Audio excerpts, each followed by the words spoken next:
आमचा मंगेश काळोखे ह्याची जी काय निगरून हत्या, सकाळी आपल्या मुलीला मला वाटतं शाळेत सोडायला काहीतरी चाललेला होता आणि जी काय 5-10 लोकांनी काय येऊन त्याच्यावरती निगरून हल्ला केला आणि त्याला आयुष्यातून उठून लावलेला आहे। जे प्लॅनिंग मास्टर आहेत सुधाकर घारे आणि भरत भगत, त्यानंतर ज्यांचा पराभव केला, कारण आमचा हा मंगेश ही दुसरी टर्म आहे त्याची नगरसेवक पदाची निवडून यायची, त्याची आणि आता पत्नी।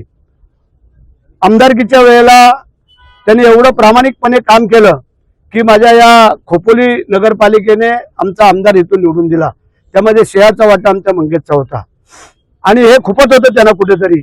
आणि त्या अनुषंगाने कालचा जो पराभव जो नगरसेवक पदाचा झाला तो त्यांच्या जिवारी लागला आणि त्याच्यामुळे ह्या मंगेशची आमच्या निवडून हत्या केलेली आहे।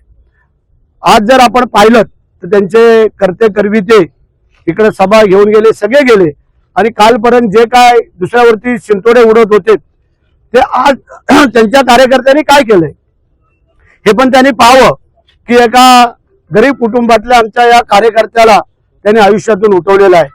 आमची पोलीस स्टेशनला, पोलिसांना, आमच्या SP सगळ्यांना विनंती आहे की जे जे आरोपींची नावं याच्यामध्ये झालेली आहेत, आलेली आहेत, यातला कोणी सुट्टा कामा नाही आहे आणि यांना त्वरित अटक होणं गरजेचं आहे।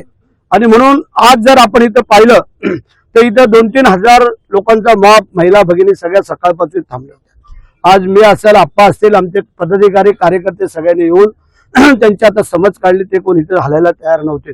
परंतु पोलिसांना पण काम करण्यासाठी मिळायला पाहिजे म्हणून करता आम्ही त्यांना सगळ्यांची समज काढली।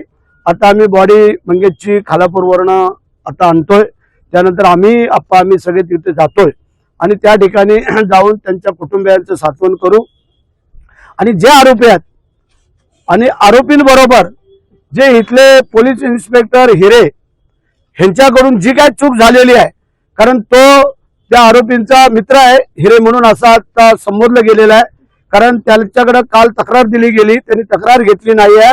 कारण आमच्या मंगेशला कळलं होतं की आपल्याला मारण्यासाठी यांची प्लॅनिंग चालू आहे म्हणजे त्या हिरेनी, पण तो हिरे हा त्यांचा मित्र, त्यांच्या पार्टीला बसणं, उठबस करणं, त्यांच्या सगळ्या गोष्टीला, आणि म्हणून करता हिरेवरती पण कारवाई व्हायला पाहिजे असं माझ्या तमाम कार्यकर्ते बंधू भगिनींचं म्हणणं आहे।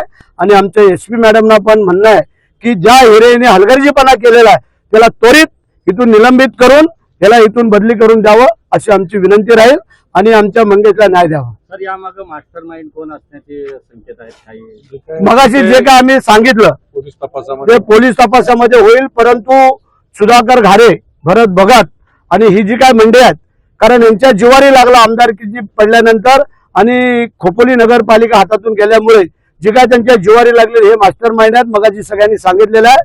तर माझी डिपार्टमेंटला विनंती आहे जी जी नावं तुमच्याकडे आलेली आहेत त्याचा योग्य तपास करून कारवाई करावी अशी आमची विनंती आहे।